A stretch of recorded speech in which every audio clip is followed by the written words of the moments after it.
Muy bien, estamos grabando y vamos a trabajar el... Ya, muy bien. Vamos a empezar a grabar. Si me permiten, quisiera presentar unas diapositivas. Un momentito.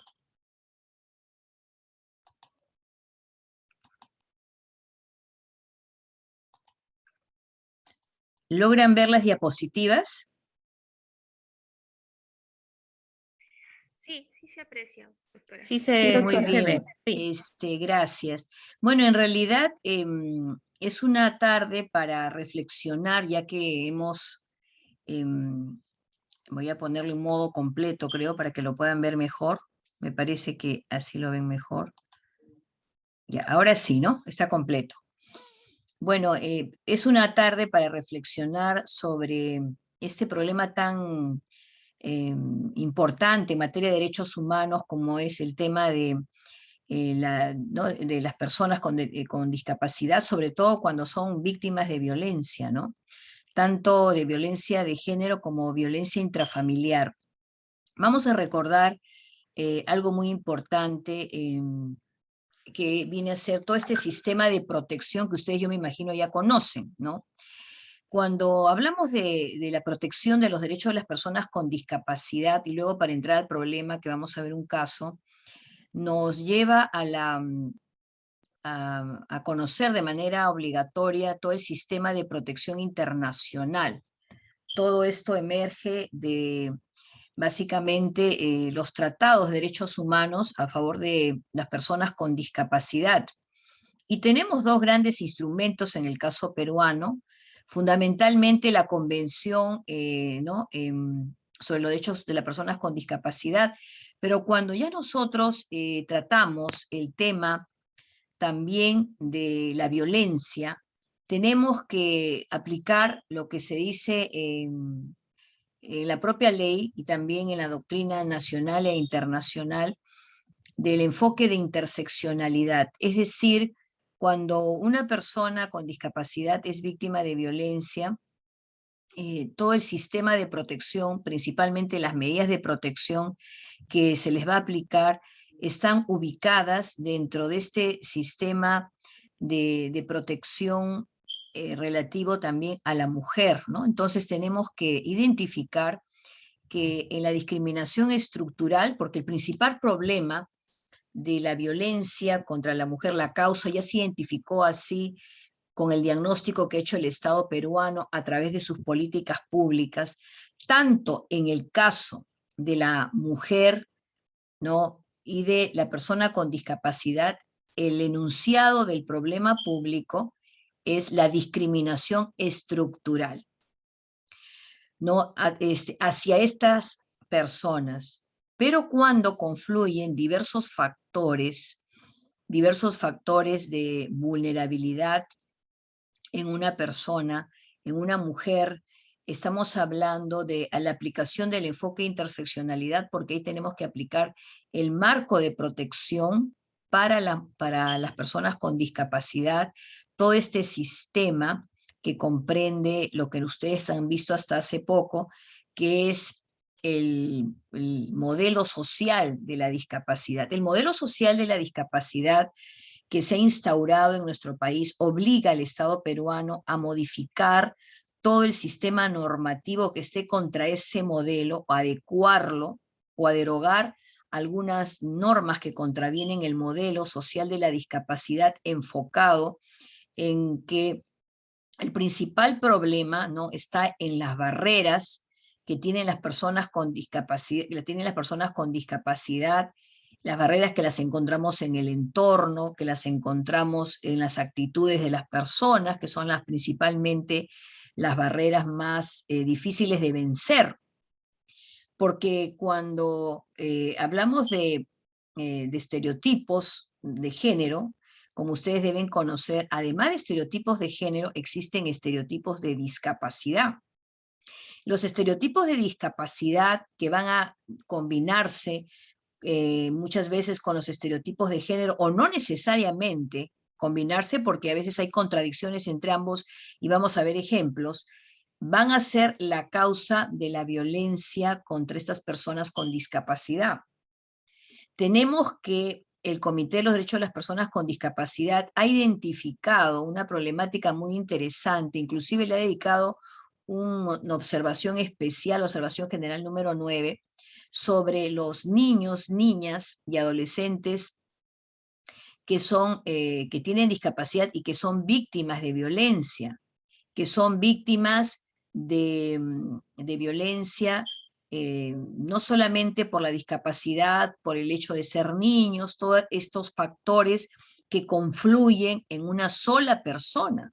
Entonces, ¿qué nos ha dicho el comité? Alerta, alerta, porque en primer término, las personas con discapacidad no son un grupo homogéneo, son un grupo heterogéneo, no solo por los tipos de discapacidad, sino también son un grupo heterogéneo porque tenemos el tema del grupo etario que hay que considerar, que son los niños, las niñas, los adolescentes con discapacidad, las personas adultas mayores con discapacidad. Entonces estamos en un bosque donde nosotros debemos ubicarnos y en tratar de transversalizar el enfoque de discapacidad en los procesos de violencia contra las personas con discapacidad.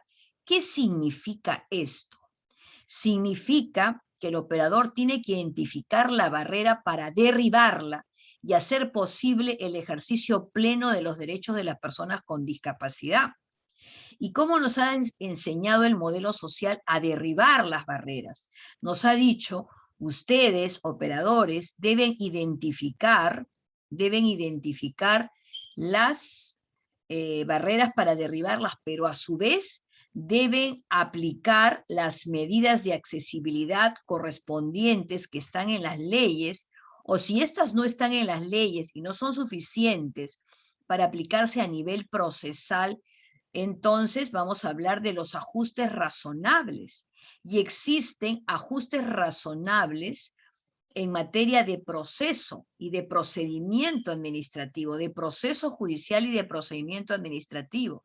Por ejemplo, ustedes ya conocen el famoso ajuste razonables de que una persona de repente tenga necesidad de un intérprete de lengua de señas, pero ¿qué quiere decir? Que podría esto convertirse en una medida de accesibilidad si se generaliza a través de una norma, pero lo que quiere decir el ajuste razonable, que usted, operador, debe identificar las necesidades específicas de la persona con discapacidad para hacer viable ese proceso, ¿no? Porque si no se identifica estas necesidades específicas, no va a haber, por ejemplo, si se trata de una persona con discapacidad intelectual, de repente una adecuada comprensión, ¿no? Una adecuada comprensión del mismo proceso, de los actos, de las diligencias que se realizan. Y también nos hace una reflexión, ¿no? El Tribunal Constitucional y nos dice, operadores, por favor, estoy leyendo sus resoluciones, estoy leyendo sus sentencias, estamos atentos a que ustedes están empleando terminología que atenta contra el modelo de discapacidad. Encontramos en las resoluciones de carácter penal, de violencia, que todavía se expresan con términos como retardado mental, como enfermo mental, como personas como discapacitados, que es un término peyorativo, como personas con habilidades especiales o capacidades especiales, cuando el término jurídico a emplear es persona con discapacidad.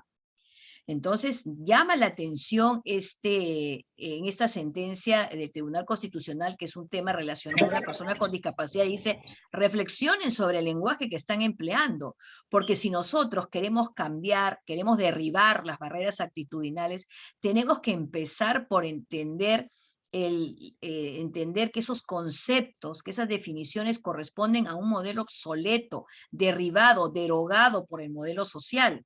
Porque si no terminamos de cambiar esa forma de pensar, así como el enfoque de género, no se trata de que uno pregunte en un examen objetivo, marque la respuesta correcta, cuál es el enfoque de género A, B, C, D, y usted me va a decir, entonces va a aprobar el examen porque se memorizó todo lo que estaba en el texto único ordenado, la 30364, no. Los enfoques, los principios debemos internalizarnos, porque los enfoques son herramientas metodológicas. ¿Y qué significa una herramienta metodológica? Usar un método para poder resolver un caso particular.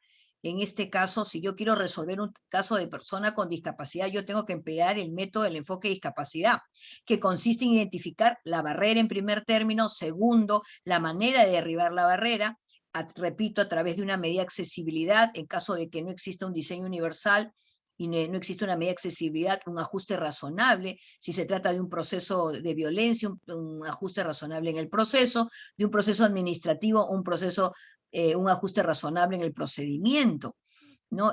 Siempre pensamos, identificamos la discapacidad con un símbolo de una silla de ruedas o de un asiento de color en los buses, en el metropolitano, identificamos, ¿no?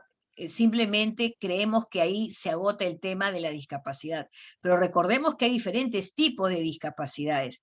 Y una de las con las que se ha luchado últimamente ha sido pues justamente con la discapacidad psicosocial y la discapacidad intelectual, que se ha logrado finalmente modificar el Código Civil a través del decreto legislativo 384, donde dice, bueno, ya no va más la interdicción, porque esto significa desconocer que la persona con discapacidad tiene personalidad jurídica, que la capacidad jurídica se le debe reconocer, es un derecho humano, que finalmente ese modelo de sustitución de la voluntad, de tener un curador y reemplazarla, y como hemos visto ahora en el video, totalmente invisibilizada.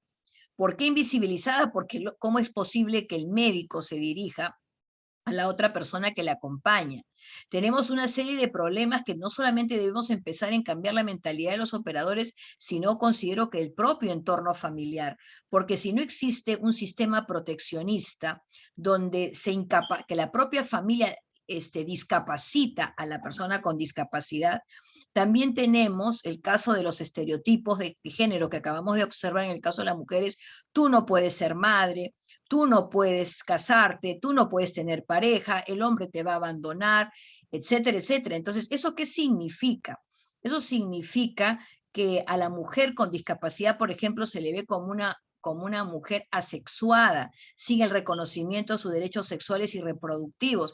Todo esto está enmarcado dentro de ese gran paquete que el Estado peruano ha identificado como discriminación estructural. Entonces, no se trata simplemente digamos, de leer la ley, sino lo importante es internalizar el concepto, profundizar en que ha habido un cambio estructural en el sistema jurídico, ¿no? Y esto implica, perdón, esto implica entonces, naturalmente, que los operadores tengan que tener otra mirada, otra visión. Entonces, dentro de este marco que estamos viendo en la diapositiva, tenemos que decir lo siguiente, ¿no? De que este marco jurídico internacional, en la oportunidad que se elaboró, no se consideraron a las mujeres con discapacidad. Leyendo haciendo un análisis histórico, leyendo los análisis de estos tratados, los debates, es bien interesante encontrar el siguiente tema, ¿no? A las mujeres con discapacidad no se les consideró. Entonces, al tener esta visión, digamos, solamente marcada para las mujeres que no tienen discapacidad, la defensa, los derechos fueron por ese lado. Bueno, sin embargo, ya en un artículo particular se le dedica pues una mención a los niños, a las niñas con discapacidad, pero esta problemática específica que estamos analizando en este diplomado de interseccionalidad, mujer con discapacidad, es un tema que se inserta debido a los movimientos, a las organizaciones no gubernamentales que dicen, bueno, un momento, nosotros también somos mujeres, ¿no? Nosotros también somos mujeres y nos interesa bastante participar de todos los derechos que tienen las mujeres que han ganado, o sea, no solamente ustedes, sino nosotras también queremos integrarnos a, a este sistema de protección, porque el sistema de protección de las personas con discapacidad para las mujeres muchas veces se torna insuficiente para resolver la problemática. Entonces a nosotros nos interesa que se nos aplique pues toda esta convención de eliminación contra las formas de discriminación contra la mujer, con esta mirada, en el caso de que somos personas con discapacidad, que nos consideren, ¿no?, dentro de toda esta protección.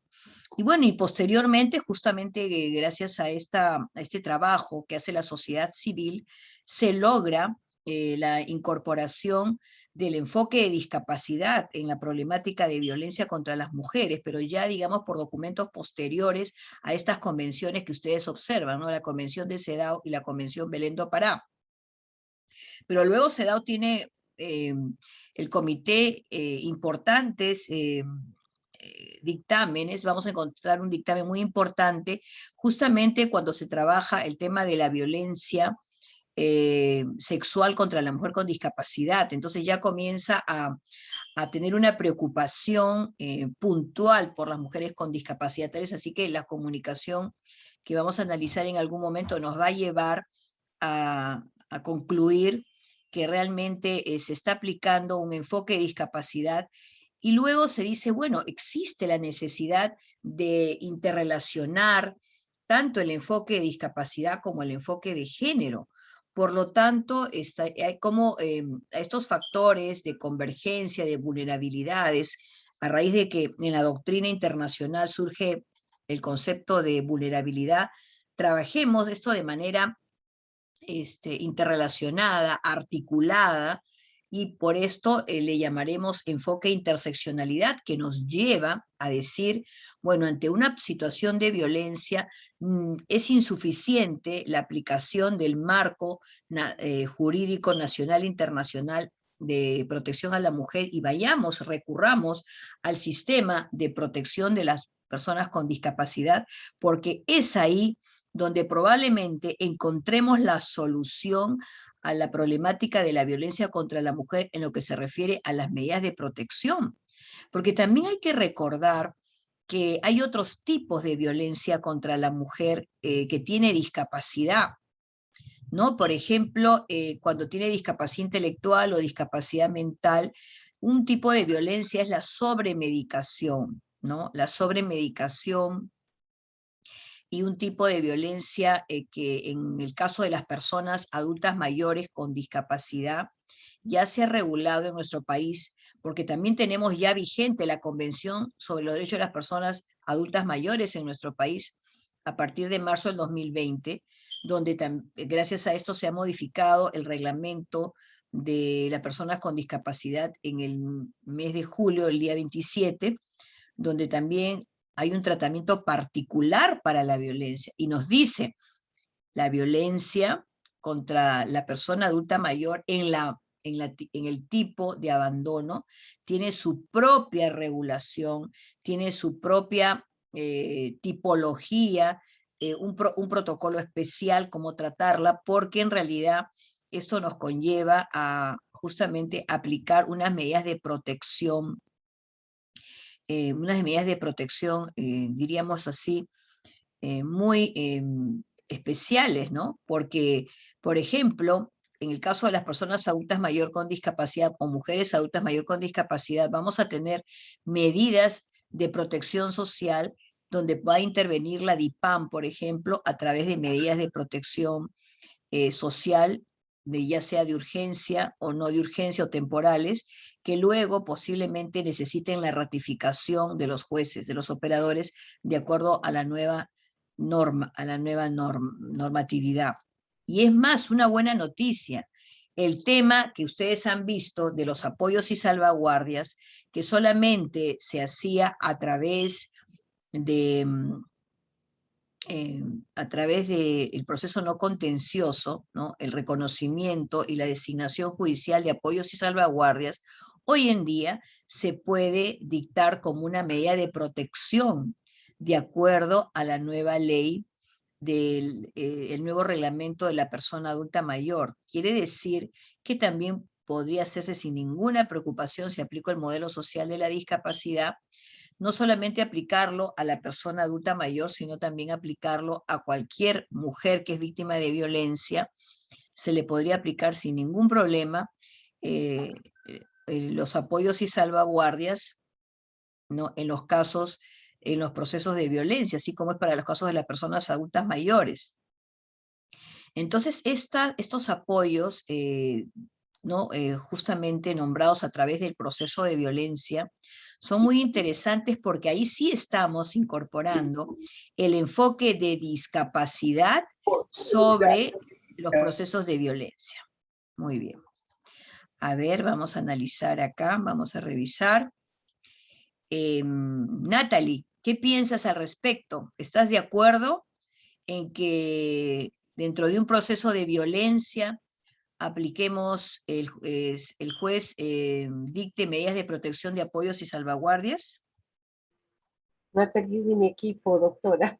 Ah, discúlpame, porque yo de verdad que no está acá, no hay un letrero. Sí, sí, Muy bien, Natalie, entonces estás de acuerdo, ¿no? Ya no hay. Alexandra, ¿qué opinas? A ver, vamos a conversar porque yo creo que es importante que me digan si han entendido hasta acá. Alexandra, Andrea, Carlos, Claudia, Ebert, Emma, Erika, Eugenio, Fernando, Flor, Gaby, Gloria. ¿Cómo está, doctora? Buenas noches. Sí, ¿con quién tengo el gusto? Le saluda Gaby López, me acaba de nombrar. Sí, Gaby, te agradezco. Yo hice una pregunta. ¿Qué te parece esta última modificatoria que se ha dado el presente año, el 27 exactamente de julio, donde Ya. hoy en día puede dictarse como medida de protección, apoyos y salvaguardias? Claro, porque supuestamente los mecanismos del Estado es protección en sí de las personas con discapacidad. Pero te Emplear, cuento un ratito antes de terminar la pregunta, Elizabeth, ¿no? claro, No, Gaby. Gaby, Gaby, sí. Gaby, te comento que esto solamente está en la ley para las personas adultas mayores. ¿Tú Mm, consideras que debe ser para todas las personas con discapacidad? Esa es la pregunta, que está Claro, mejor formulada. Sí, te claro, escucho. ahora sí se entiende. Claro, sería lo más lógico poder emplear estos mecanismos, ¿no? De protección para estas personas con vulnerabilidad. Sabemos que las personas con vulnerabilidad son los adultos mayores, los niños y las personas con discapacidad, porque estamos enfocándonos en la doble vulnerabilidad, en el hecho de ser persona con discapacidad, en el derecho de ser mujer, que se dan los diferentes estereotipos que van en contra, bueno, se puede apreciar la discriminación, etcétera, etcétera. Entonces, el Estado está en la capacidad para poder proteger este sector, ¿no? Ya, Gaby. En realidad, tenemos nosotros que los apoyos y salvaguardias no están pues considerados en el texto único ordenado de la 3364, si bien el listado que está ahí es un numerus apertus, no es numerus clausus. El enfoque de interseccionalidad nos da a entender que el texto único ordenado de la 3364 es una norma de remisión hacia otros sistemas de protección, ¿no? Ujú. Entonces, nada impediría para ti, Gaby, que el juez otorgue una medida de protección a una mujer con discapacidad que no sea adulta mayor cuando es víctima de violencia, ¿no? Claro, por supuesto, doctora. Ya estás de acuerdo, muy bien. Yo también creo que eso sería posible, ¿no? Porque muchos Sería lo jueces más. se cuestionaban que eso no podía ser, que eso no era posible, dictar una medida de apoyo y salvaguardia, ¿no? Para las mujeres que había que respetar el proceso no contencioso, ¿no? Así es. Muy bien, pero ya la ley lo aclaró para las personas adultas mayores con discapacidad. Muy bien. Muchas gracias, Gabriela. A ver, vamos a Guido.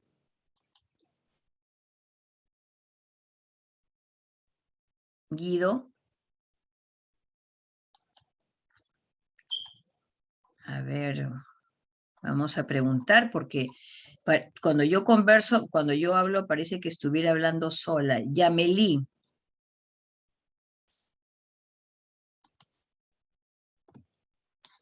Las diapositivas son una ayuda en realidad, o sea, muchas veces tengo la sensación que las personas piensan que vamos a leer las diapositivas, ¿no?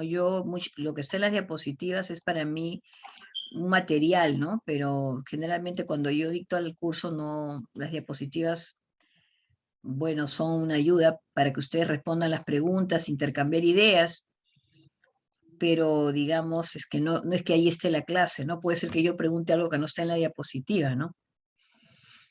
Entonces, es importante conversar. Muy bien. Esto es como un material de trabajo, ¿no? Vamos a ver acá. ¿Cuáles son los estándares de protección para las mujeres con discapacidad víctimas de violencia basada en su género? Sara. Sí, doctora, buenas tardes. Sí, buenas tardes. ¿Cuáles son esos estándares? Cuando hablamos de estándares. Bueno, lo estoy viendo Sí. justamente de las diapositivas que usted está pasando, ¿no? La actuación con la debida diligencia, mecanismos judiciales efectivos.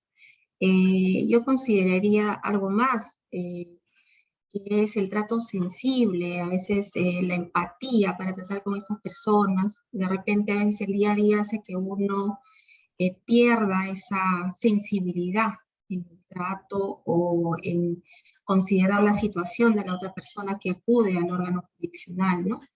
Debería fijarse como un estándar también, siendo el área de familia una de las especialidades más sensibles dentro del ámbito jurisdiccional, debería considerarse, ¿no? También. Claro, no, nosotros tenemos estándares internacionales de la violencia contra las mujeres, ¿no? Entonces hay un tema donde están las mujeres, están las niñas. Y nos dice, uno de los estándares es, además de la debida diligencia, el tema de que nosotros debemos avanzar en la igualdad de género, principalmente en las violaciones de los derechos humanos de las mujeres por factores combinados con su sexo, su edad, su raza, etnia y posición económica y discapacidad. Es un estándar internacional. Entonces, lo que significa que si una niña es víctima de violencia intrafamiliar o violencia doméstica o como integrante del grupo familiar, está considerada y es una niña que tiene discapacidad dentro del ámbito familiar, mamá y papá, digamos, ejercen violencia, entre ellos hay discusiones, hay peleas, ¿no? Por ejemplo, se dice que también cuando la madre es víctima directa de la violencia, los hijos son víctimas indirectas, ¿no? Esto está bastante cuestionado, ¿no? Porque si nosotros leemos la observación general número 13 de los derechos del niño, porque acá hay una cosa que yo les quiero comentar, un paréntesis. El curso está basado en un enfoque de derechos humanos. ¿Qué quiere decir esto?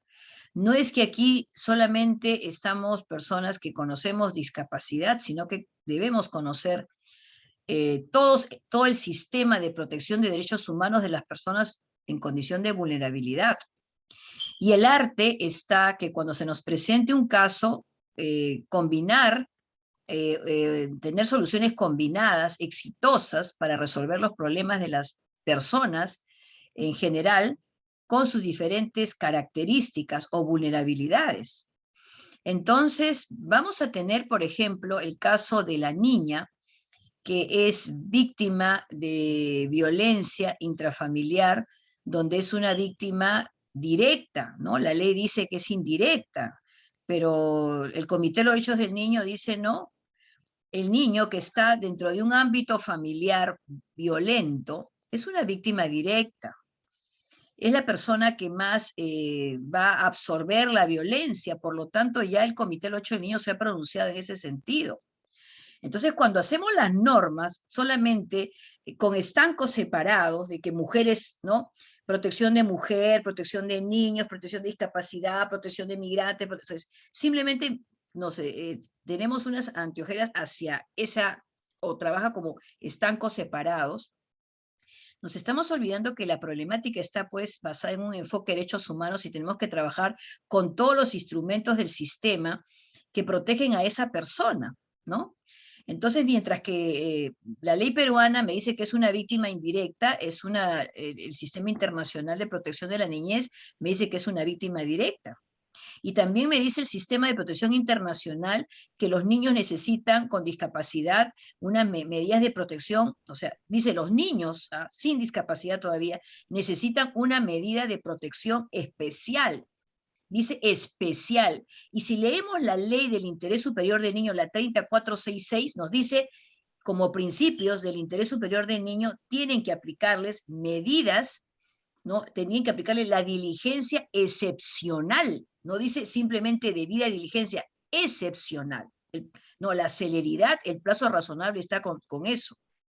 Y si el niño o la niña con discapacidad es víctima de violencia, el sistema me dice, además de tus medidas de protección especial, tienes que otorgarle medidas de protección reforzadas. No tenemos una ley de violencia contra el niño o niña adolescente porque cuando se aprobó la ley 3364 en el año 2015, yo recuerdo mucho, en esa época era asesora de la Comisión de la Mujer, entonces, paralelamente se aprobó la ley del castigo físico y trato humillante, como decir, vamos a suplir el vacío para niños con esta ley, pero no, porque quedó sin regular la parte de los otros tipos de violencia, como por ejemplo el maltrato, ¿no? Entonces, si se trata de un niño o niña con discapacidad, le voy a aplicar las medidas de protección de su sistema de protección, ¿no? De su sistema de protección, y le va a corresponder las medidas de protección del sistema de niñez. A eso me va a remitir el tubo de la 3364, pero más la medida de protección reforzada. Quiere decir que esto me puede estar encaminando, si no mal recuerdo, el artículo 38.1, creo, del reglamento, me puede estar llevando, si no es el 37, no recuerdo en este momento con exactitud, me puede estar diciendo, bueno, esta situación tú tienes que definir cuando este niño es víctima de violencia con discapacidad, ¿no? Si va a estar en una situación de riesgo o una situación de desprotección familiar, ¿no? Tienes que identificar cuál es el camino, la vía, el protocolo que se le va a aplicar, porque para persona adulta mayor lo vamos a ver entre un momento. Entonces, ¿qué estándar se le va a aplicar? La debida diligencia excepcional, no como acá contra las mujeres, sino además excepcional, si es un niño o niña, y una medida de protección reforzada. ¿Qué implica eso? Que se le va a aplicar medidas de protección social, más las medidas de protección que se decidan. Y tendrá que decidir el operador en compañía traslada este tema, va a tomar una decisión en ese momento. ¿Por qué? En ese momento, le dice el artículo, tú tienes que determinar de repente, de acuerdo a la valoración del riesgo que hagas de ese niño o niña con discapacidad, tú tienes que determinar, ¿no? Tienes que determinar, valorar el riesgo, por más que exista la ficha de valoración de riesgo, pero tú tienes que valorar el riesgo en base a una tabla de valoración de riesgo. Esa tabla de valoración de riesgo ha sido aprobada por resolución ministerial, que también dicen sus considerandos que debe ser utilizada por los jueces. Y ahora el Consejo Ejecutivo tiene un proyecto de a raíz de las comunicaciones con el Ministerio de la Mujer, de promover que los jueces utilicen esa tabla de evaluación de riesgo para la violencia contra los niños, por ejemplo, en los casos de desprotección familiar también. Entonces tú tienes que analizar en esa tabla si este niño está en una situación de riesgo de protección familiar para tomar la medida de, simplemente si se trata de una medida social, bueno, se queda en el ámbito administrativo, trabajará la UPE o la de MUNA acreditada o lo que, ¿no? Dependiendo, pero además hay otros mecanismos que van a jugar con el tema de la violencia, analizar en qué medida, si es necesario separar ese niño de esa familia o reforzar las competencias parentales de ese grupo familiar. Uno de los dos caminos tienes que tomar.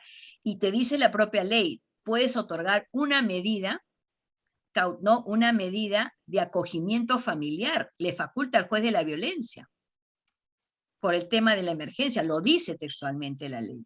Y estos son temas que no se analizan mucho, ¿no? Porque es importante entonces decirlo, porque, y si tiene discapacidad, ¿no? Doblemente, o sea, doblemente es grave la violencia que se ejerce contra este niño, porque puede ser que la madre, frente a un niño con discapacidad o una niña con discapacidad, no tenga la suficiente paciencia, entre en una situación de estrés, que necesite simplemente un acompañamiento del Estado como una medida de protección social de parte del Estado, en este caso podría ser el propio Ministerio de Salud, de lo que corresponda para que desarrolle las competencias parentales para la atención de un menor de edad con discapacidad.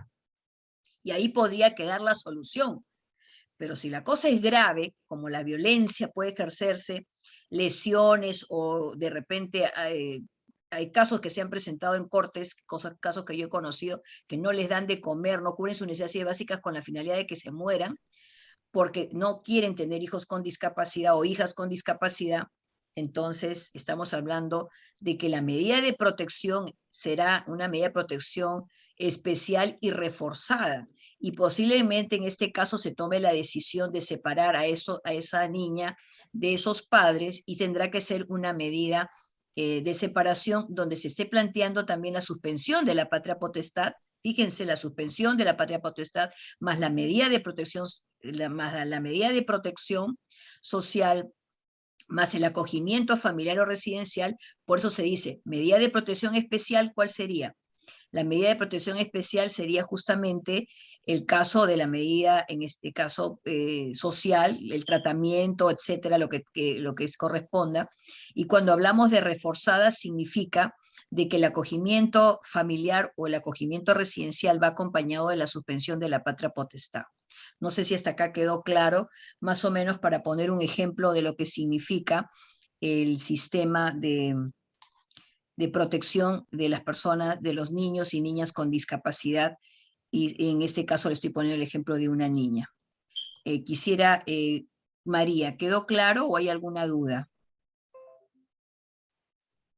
Cuando hablo de factores combinados. ¿Un curso de lenguaje inclusivo? Rosa, ¿alguien quiere participar? Sí, doctora, quería añadir algo de repente. Pero ¿quién, por favor? Quiero saber mi su nombre es nombre. Sara. Sí, hace un momentito usted me hizo una pregunta, Sara. Ya, Sara, te agradezco, Sara. Sí, doctora. Usted mencionó ejemplos de, podría decirse, de violencia directa, ¿no? Que incluso ha hecho mención de que no están Sí, hay dos considerados tipos, ¿no? La violencia en la ley, ¿no? directa. Claro, Así es. la ley peruana dice violencia directa e indirecta, pero para Sí. los niños, la doctrina internacional y el Violencia Comité de los directa. Derechos del Niño nos dice que hay violencia por acción y por omisión. O sea, esa diferenciación no la conoce. Eso es una cosa que hemos inventado nosotros acá en el Perú.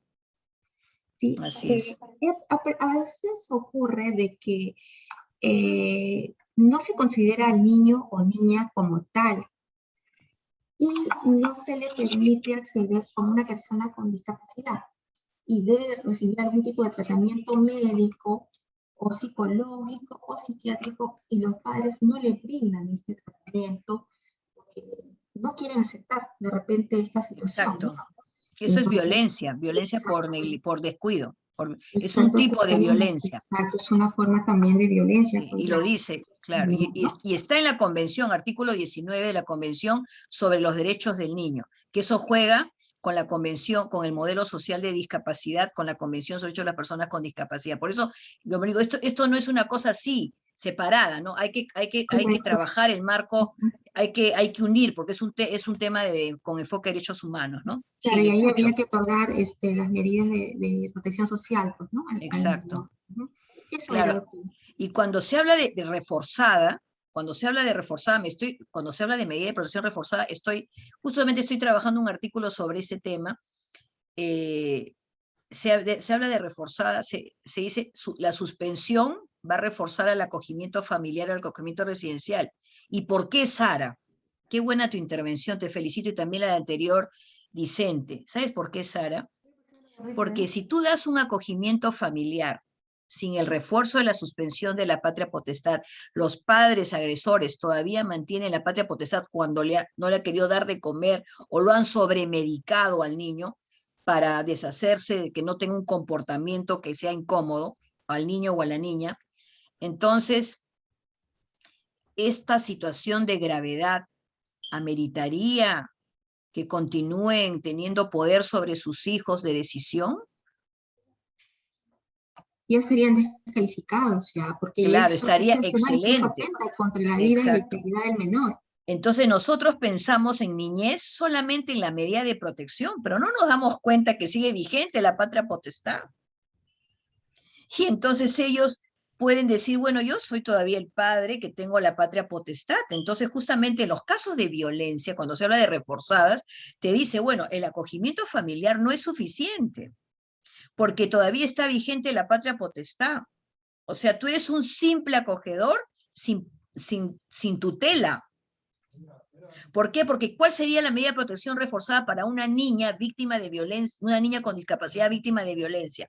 Que la madre no le quiere dar de comer, el padre dice que deshacernos de este paquete. Un caso que yo he visto en Abancay, judicial.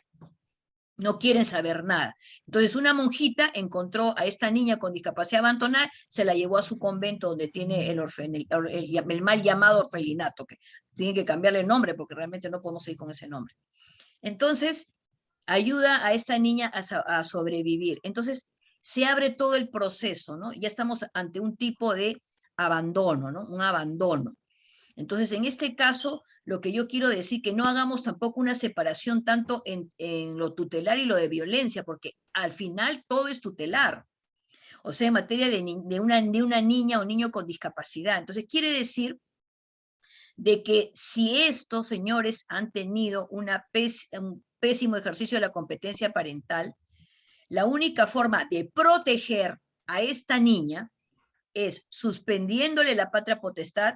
De repente ahí se hará un trabajo de reintegración familiar, pero a su vez con el acogimiento residencial en ese lugar, pero para que sea reforzado y mañana no venga ese papá y diga, señora religiosa, tráigame usted a mi hija que acá yo todavía sigo siendo el padre.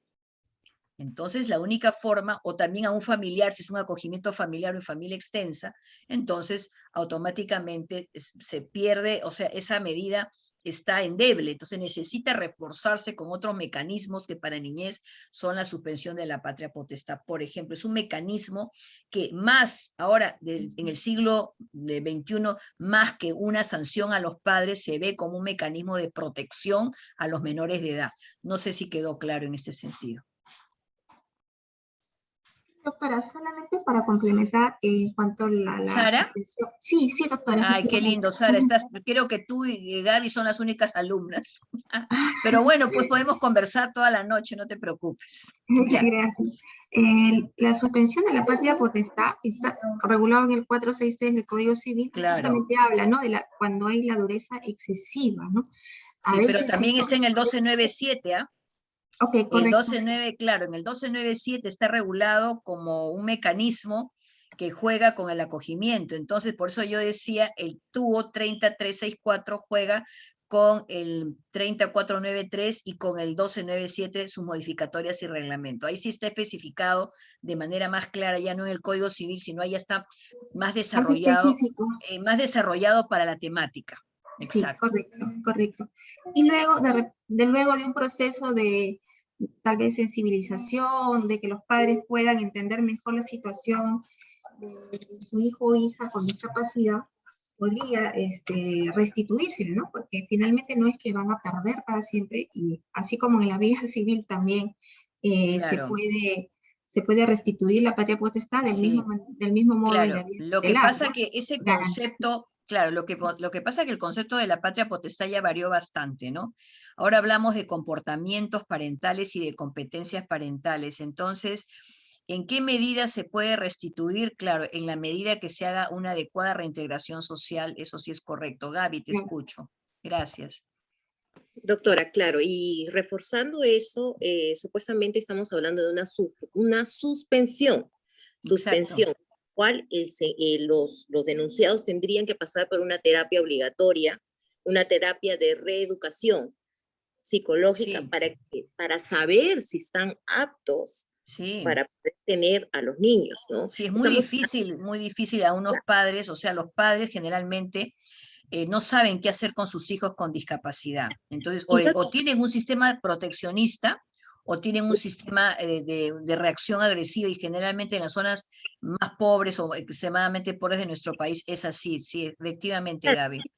ciclo, doctora, es un ciclo en la cual viene de generación, padre y a diferentes factores, como los factores económicos, aislamiento social, conflictos conyugales, historia familiar de abuso de los padres, que son factores. Y aunado a ello, que sean niños con discapacidad que no saben ni cómo tratarlos. Y aparte de eso, las barreras sociales que en definitiva están ahí. Entonces, por más leyes que tengamos, que tenemos y que tenemos que aplicar como servidores públicos, eh, ¿cómo lo aplicamos en sí? O sea, existen, pero lo que debemos es saber cómo aplicarlo. O sea, Exactamente. las barreras están diarias, Hay existen que ordenamientos, identificarlas y derribarlas, ¿no? Cada exacto, caso es el caso, ¿no? el Así es. estereotipo, analizar bien y identificarlas, que eso es lo Sí. principal, porque existen cómo poder protegerlos, pero ahora, ¿cómo se ejecuta? Ahí viene el Claro. punto. Y el estereotipo de discapacidad es diferente al estereotipo de género. Es Liliana, te total escucho. distinto, es totalmente Es totalmente también, es a la inversa. Por ejemplo, Gaby, para terminar y darle el uso de la palabra a Liliana, mientras que el estereotipo de género, cuando hablamos de mujer, es el ver a la mujer como un objeto sexual. En el caso de la mujer con discapacidad es todo lo contrario, verla como una mujer asexuada, cuando es violada sexualmente ni le creen, no creen su testimonio, es decir, es todo lo contrario, o sea, mientras que a la mujer la ven como objeto, a ella no la ven ni como objeto, ni como persona, ni como nada, es una persona invisible. claro. Así es. ¿Ves? Son Okay. distintos los estereotipos, y esto es importante decirlo, porque a veces Totalmente. uno cree que todo es una masa uniforme, ¿no? Todo es No, un concepto homogéneo. Esto es totalmente un trabajo muy interesante a realizar en cada situación, ¿no? sí, Así doctora. es. Gracias, Gaby, gracias. Liliana, te escucho. ¿Cómo estás? Buenas noches. Buenas noches, doctora. Justamente quería comentar una situación que en el transcurso de esta semana había pasado, ¿no? Justo llamaron a través de lo que es la línea 100, comunicando supuestamente que un niñito, ¿no?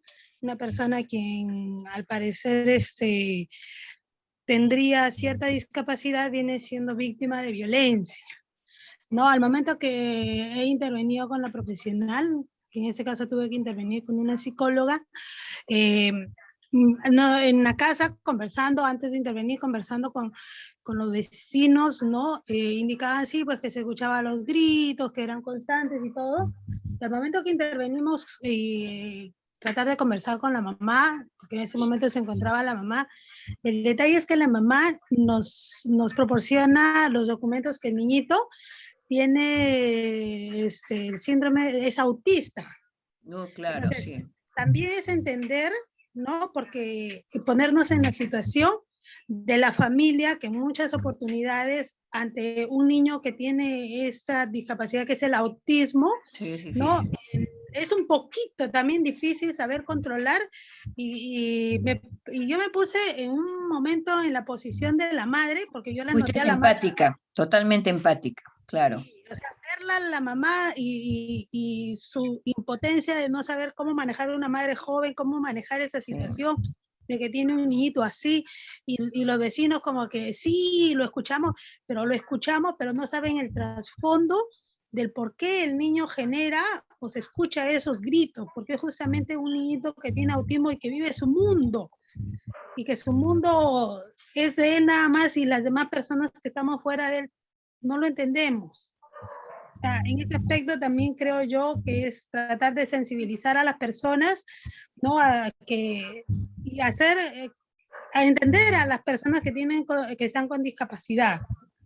Claro, Liliana, lo que te quiero decir que un vacío muy grande es cuando hablamos de violencia contra los niños que tienen discapacidad, especialmente discapacidad intelectual. En estos temas, la interpretación de la violencia debe ser, bueno, en el caso que tú me cuentas, esta madre necesita desarrollar competencias parentales para atender a su hijo o hija con discapacidad. Estamos hablando de un binomio, ¿no? Sí, Entonces efectivamente. no podemos tener la mirada de decir, bueno, no, la señora le pega, por lo tanto lo grita, y entonces, bueno, lo grita y se desespera, y entonces la acción es judicialicemos esto, los vecinos mandemos ¿no? al centro de emergencia mujer, a la línea 100, y que inmediatamente a la señora la detengan, y que esto sea, pues, que el niño pase a un albergue, la típica, ¿no? La típica. Entonces, hay que entender bien el tema de este binomio niñez-discapacidad, ¿no? Sobre todo discapacidad intelectual, donde en este caso estaríamos hablando de repente de aplicar, porque ni siquiera podríamos aplicar la ley del castigo, ¿no? Del castigo físico y trato humillante, porque eso se da en otro sentido, o sea, cuando los padres quieren corregir a sus hijos por su mal comportamiento.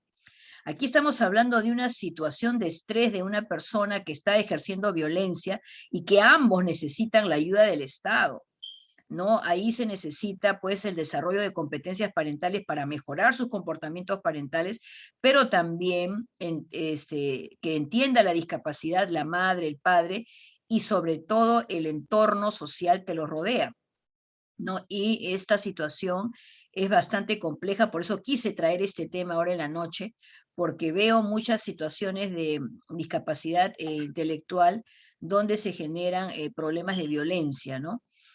Y otras situaciones donde los padres hacen abandono total de los hijos porque no saben atender, no saben manejar la discapacidad de sus hijos o sus hijas, ¿no?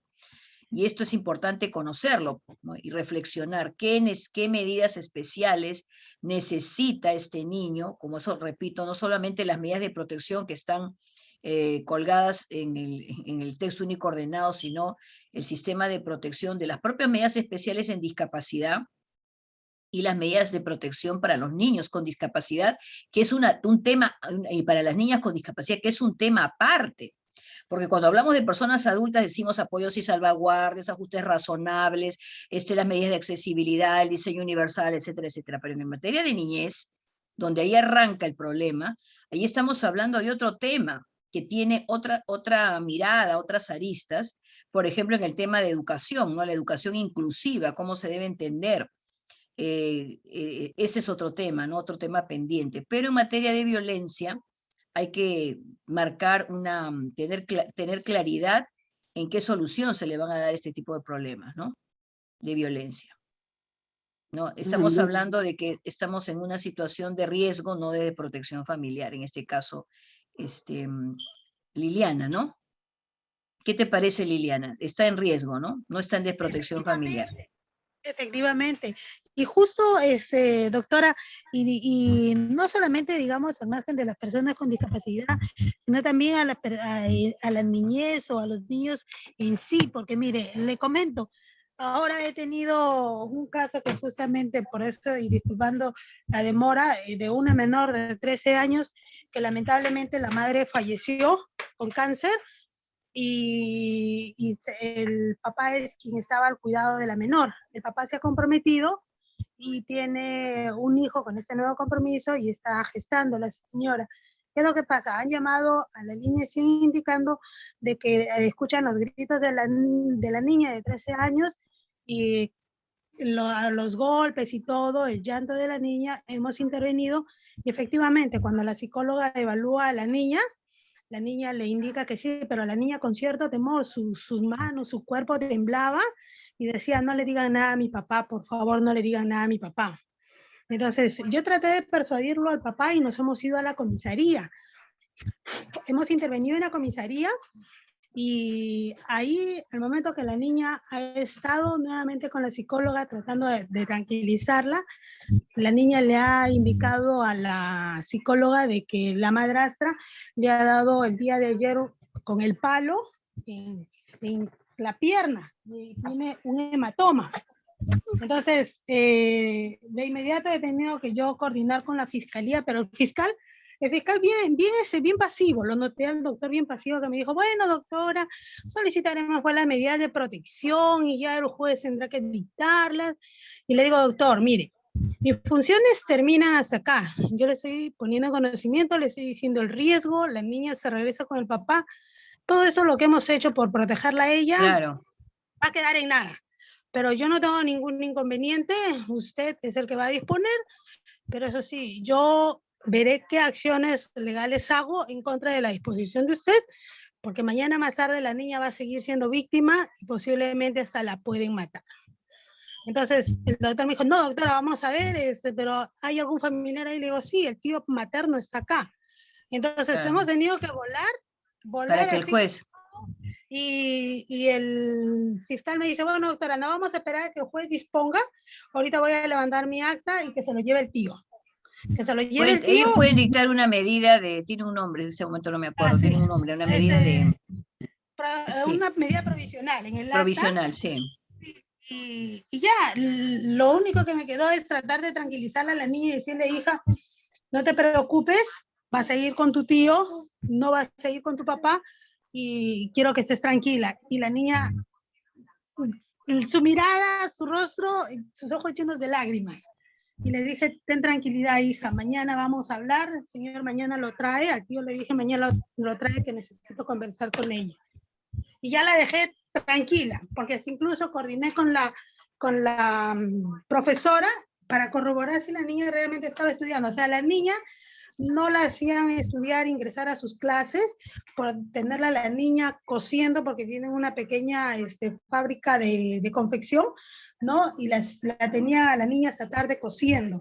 Y se le ve pues a la niña las manos de una niña que parece que fueran las manos de una mujer que trabaja, una mujer ya desgastada ya. O sea, Yeah. de verdad que era muy triste verla así a la niña, ¿no? Claro, la violencia contra las niñas, contra las niñas con discapacidad o sin discapacidad, también se da en el descuido educativo, en el descuido de salud. Si los padres no colocan a una niña con discapacidad en la escuela, en el colegio, o tiene por su discapacidad, ellos están cometiendo violencia bajo la modalidad de descuido, de negligencia. Entonces, no solamente ver la discapacidad desde el ángulo de la mujer adulta, ¿no? Tenemos que empezar por analizar cuando la mujer adulta es niña, porque también la discapacidad se puede adquirir a lo largo de la vida, ¿no? Y también otro tema es analizar la discapacidad cuando ésta se da como consecuencia de la violencia de género, de la violencia contra la mujer basada en su género. No sé si recuerda este caso, Nélida. Nélida, ¿tú recuerdas algún caso en la jurisprudencia internacional, supranacional, que por efecto de la violencia la mujer haya obtenido una discapacidad? Ruth, de repente, ¿alguien se acuerda para explicar el caso? No, doctora, no. ¿No? Doctora, ¿me permite una acotación antes de repente de pasar al tema que usted está señalando? Ya, su nombre, porque siempre para poderla así, ¿quién es? ¿Lucrecia? Lucrecia, sí. Ah, hola Doctora. Lucrecia, ¿cómo estás? Sí, creo que, disculpa, creo que levantaste la mano. La que quiera participar, levante su manito.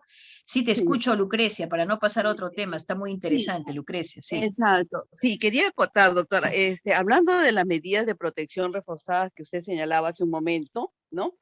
Creo que es importante que para que se pueda trabajar este tema, digamos, con la efectividad que es necesaria, este trabajo debería ser de la mano con la UPE, porque recordemos que la UPE es la que tiene las facultades para poder dar las medidas de acogimiento familiar, ¿no?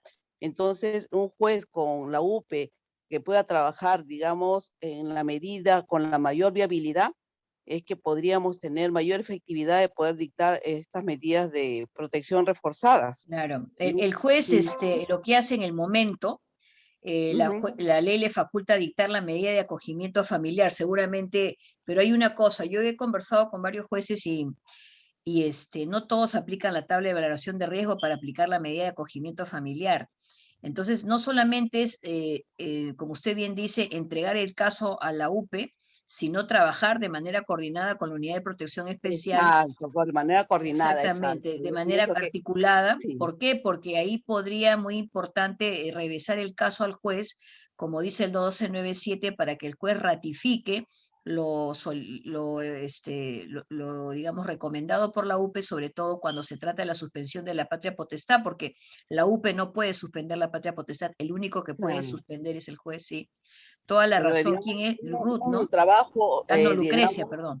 sí, un trabajo, digamos, conjunto es Claro. ideal porque finalmente, evidentemente también tenemos que tener la familia extensa, quién se va a dar el Exacto. acogimiento, ¿no? Y todo eso, digamos, puede ser Como en mejor este caso trabajado. el tío, ¿no? Sí, El caso del tío, ¿no? el tío, En el caso exacto. que lo Entonces, acabamos de contar, el tío sí. sería ir, la Claro, de familia todas maneras, extensa, ¿no? él también tendría que ser, digamos, tendría que tener una calificación, ¿no? Porque, digamos, tenemos que Exacto. tener la certeza, ¿no? A quién vamos a entregar al menor, ¿no? Y todas las condiciones para que, digamos, la medida realmente sea efectiva, ¿no? Muchas gracias, Lucrecia, Sí. por tu participación. Doctora, Sara y Doctora, Gaby, ¿qué buenas le noches. parece? Sí, doctora, quería agregar En algo cuanto al también. tema, sí, un la ratito pregunta- podríamos hacer algo porque hay un orden de prelación. Primero es Sara, luego creo que es Gaby, luego Karina, ¿no? Así estaban las levantaditas de mano. A ver, Sara. Sí, doctora, usted hizo una pregunta de que si recordamos algún caso internacional en Sí. donde la Ah, víctima ya. ¿Qué hubiera te parece si quedado- pasamos un ratito a esto después? Karina, ¿era Sí, sobre eso? doctora, Sí, sí, Karina, ¿sobre cuál justamente era tu eso era del participación? caso. Sí, Ah, sobre ya, el caso, todavía entonces del doctora. caso no. Rosa, ¿es del caso de lo que ha comentado hace poco Lucrecia? Sí, doctora, es de lo que ha comentado hace poco Lucrecia. Ya, lo que ha comentado Con- Lucrecia y luego pasamos al caso. Y luego de Rosa creo que sale Gaby. Ya, te escucho Rosa, que lo que comentó Lucrecia, sí. sí, hace un par de semanas aproximadamente también tuve un caso referente a dos niños, uno de 7 años y otro de 5 o 4 años aproximadamente, el cual el menor, el último, tenía Discapacidad, síndrome de Down, ya. sí, Discapacidad síndrome de Down. intelectual. Ujú. Y la mamá era separada del papá de los menores. La mamá alegaba de que ella tenía que trabajar y por eso los dejaba solos, Mm, solos en la casa. Los niños no estudiaban, ya. se la pasaban en la calle según indican los Mm, vecinos. El niño iba a recoger el menú al comedor popular. totalmente E un caso incluso, tutelar, ¿no? exacto, e incluso el menor se había quemado por calentar la Ya no ni comida. hablar. Y eso es de protección familiar, ya. Entonces la mamá indicaba que tenía que trabajar y llegaba como a las 10 de la noche y no tenía quien los cuide. Entonces Claro. la magistrada ya decidió informar también a la Unidad de Protección Especial, brindar las medidas de protección por desabandono familiar, por Claro. negligencia familiar. Por de negligencia, claro, abandono, lo que se llama ahora Exacto. de negligencia, ¿no? Los Sí. niños estaban descuidados, no estaban aseados, tenían piojos, totalmente desabandonados. Ahora con el moderno Abandonados. sistema, claro, ahora con el moderno sistema de sistema de protección internacional de derechos humanos a favor de la infancia, el abandono, el descuido es considerado un tipo de violencia, igual que la alienación parental, ¿no? O igual ocurre en las personas adultas mayores que el abandono o la negligencia es considerado un tipo de violencia. O sea, todo eso ha pasado al tema de violencia. Eso es importante decirlo. Muchas gracias. ¿Alguien más sobre el caso de niñez? Para luego pasar al del caso de la mujer. Rosa creo que era, no. Doctora Ruth, Ruth, perdón, disculpe, Ruth. disculpe, Sí, es sí, sobre el caso del niño, ¿no? Porque luego sí, pasamos al de la mujer, ya, gracias. así es. En realidad yo estoy de acuerdo, es muy importante lo que dijo la doctora Lucrecia. En lo personal, bueno, y en la experiencia que tengo, yo he dictado medidas de, no necesariamente de tenencia, sino de tutela, de acogimiento, pero precisamente lo que dice la doctora, yo lo dicto y esas medidas son provisionales. Claro, Lo que yo busco es en un primer momento proteger al niño, pero le notifico a la unidad de protección claro, para que la coordinar. unidad haga el seguimiento, porque usted sabe pues que nosotros trabajamos es un proceso especial, ¿no? Exacto, No hay tiempo para investigar y todo lo demás, ¿no? exacto, es muy rápido. Contamos Y con lo ahora que peor con el claro, 1470, que todo se así haga es. más rápido. Sí. Pero ¿qué ocurre, doctora? Hay un problema en el sentido que no recibimos la información de regreso, porque uno Sí, les sí lo pide sé. a la unidad Sí, que sí. nos remita las medidas que ha adoptado, cuál es el criterio, qué es lo que han encontrado, sobre lo que nosotros podemos trabajar, porque incluso podemos variar muchas cosas, ¿no? Exacto, pueden variar la medida. Así es, ¿no? Pero no está pasando eso. Y otra cosa, con respecto a lo que con lo que dijo una de las participantes con respecto a lo de los fiscales, sí, definitivamente todas las medidas que adopte una autoridad como el fiscal, que a veces en la investigación que toma conocimiento en la misma dependencia policial, ellos adoptan la decisión de entregar a un niño a determinado familiar, nosotros cuando lo recibimos para dictar las medidas de protección, valoramos eso, ¿no? Claro, Y lo si hay, convalidan. alguna motivación que nos haga a nosotros cambiar de posición con respecto al fiscal, lo hacemos. Pero a nosotros nos resulta sumamente valioso, no solamente por nosotros, sino por la misma víctima, es esas decisiones, en realidad, esa posición que toma el fiscal de él mismo o la fiscal de adoptar inmediatamente una medida. Igual se valora cuando en el CEN nos indican, nos están presentando, nos están poniendo conocimiento de una denuncia, pero también nos están indicando, doctora, ya hemos oficiado a la UPE, le estamos poniendo conocimiento al caso. Eso también se valora, porque muy Claro. rara vez, les soy sincera, muy rara vez he visto este proceder diligente, pero para mí da muy buenos resultados, ¿no? Y a Sí, nosotros claro. nos ayuda mucho en el trabajo, y sobre todo, como le digo, es en beneficio de los niños, ¿no? Me parece muy Claro. importante. Y sobre Sí. todo los niños con discapacidad, ¿no? Así es, así Que es. ahora Así se es. está visibilizando la violencia contra ellos. Hay que tener en consideración las medidas de protección Reforzadas. Sí, reforzadas, ¿no? así Porque es. siempre se habla de reforzadas, o sea, la medida de protección especial, pero en este caso medidas de protección reforzada, ¿no? Ujú. Sí, Así doctora. es. Muchísimas gracias por tu participación. Bueno, Gracias. entonces hasta acá llegamos con el tema de los niños. ¿Alguien más quiere intervenir sobre los niños y las niñas con discapacidad? ¿O ya podemos pasar a la mujer? Bueno, parece que sí. Bueno, yo les preguntaba si conocen algún caso en la jurisprudencia supranacional donde se haya dado como consecuencia una discapacidad de una mujer que ha sufrido violencia basada en su género. Sara creo que era la primera. Sara, te Sí, escucho. doctora, el caso María da Peña, Muy que bien, llegó a la Corte Interamericana, claro. fue Pero tú te agredida das por su esposo. cuenta, la corte se pronunció sobre esto, sobre la discapacidad. Ah, interesante. Estableció responsabilidad del Estado brasilero respecto a las violaciones ocurridas, ¿no? Pero específicamente en una consideración por la condición en la que ella terminó quedando, porque ella no era una persona con discapacidad, sino luego de la agresión quedó de ese modo. No recuerdo que haya tenido una consideración específica al respecto, sino fue más por la agresión, por la demora del Estado en responder, la negligencia que tuvo, pero alguna consideración No. respecto a ella no lo recuerdo. Sí. ¿Y tú a qué crees que se deba eso, Sara? tal vez en esa época no se le prestaba la debida importancia a este tema, ¿no? De repente es un comentario que yo hice hace unos minutos, ¿no? ¿Te acuerdas de lo que te dije que el caso de la mujer no le hicieron caso al grupo de las mujeres con discapacidad? Sí, sí, como que ya, bueno, Cuando se discutió el tema de la Convención sobre Discriminación, no hubo un espacio para las mujeres con discapacidad. Se les mantuvo al margen. Ellas tuvieron aparte que luchar sus derechos con la Convención sobre los Derechos de las Personas con Discapacidad, pero dentro del marco de mujer no fueron consideradas. claro, es un tema que se invisibiliza, ¿no?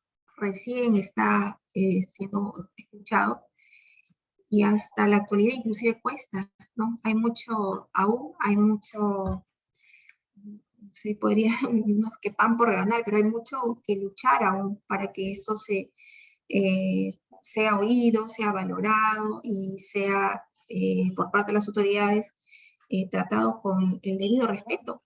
Sí, que merecen Sara, yo todos los grupos. te comento que en el año 2019, antes de la pandemia, justo en el mes de noviembre o diciembre, me invitaron a un congreso internacional donde estuve de ponente y tuve la suerte de compartir con una experta brasilera en violencia sobre ¿no? que disertó sobre este tema, ¿no? Y dijo que ese era un primer gran paso, el caso de la ley María da Peña en Brasil, pero que el verdadero problema, que ya ellos estaban en una tercera etapa, era en analizar el tema indemnizatorio, el tema de indemnizatorio o resarcitorio a la mujer víctima de violencia que a consecuencia de la violencia basada en su género obtenga una discapacidad, ¿no? Y que la Corte se había quedado, en este caso, el sistema de protección de la mujer se había quedado corto en el caso María da Peña. ¿Qué debería haber correspondido? A ver, ¿quién participó? ¿Alguien más levantó la mano? No sé, dije a alguien que creo que era Rosa, creo que alguien me iba a contar el caso. A ver, ¿quién levantó la manito? Bueno, ya no hay nadie. Uno dice acá, ¿quién ha levantado? ¿Me puede decir la persona que ha levantado la mano? Sara Mesa, doctora. ¿Ah? No, Sara. soy yo la que estaba interviniendo, pero antes había otra colega que también Sí, había otra levantó. persona. ¿Quién era?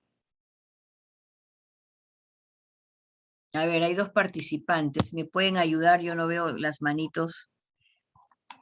¿Quién podría ser? A ver, Doctora. ¿Gaby? Sí, soy Gaby. El Ya, mío Gaby. el mío es otro caso, es el caso de María Inés Chinchilla Sandoval. Ah, también, claro. Ese Claro, es un caso exacto. claro, y ahí se pronuncia, sí se pronuncia. El análisis de la comisión que sometía a la jurisdicción de la fecha consideró que el Estado de Guatemala no cumplió con las recomendaciones contenidas con Exacto, ahí sí se pronuncia, ¿no? En el caso Chinchilla. y Claro. recomendó al Estado a reparar íntegramente las violaciones de los derechos humanos y Claro. a desarrollar expedida la investigación imparcial, sí. completa y efectiva. Sí, Gaby, pero sí, el caso de Gaby Chinchilla, de Gaby Chinchilla, perdón.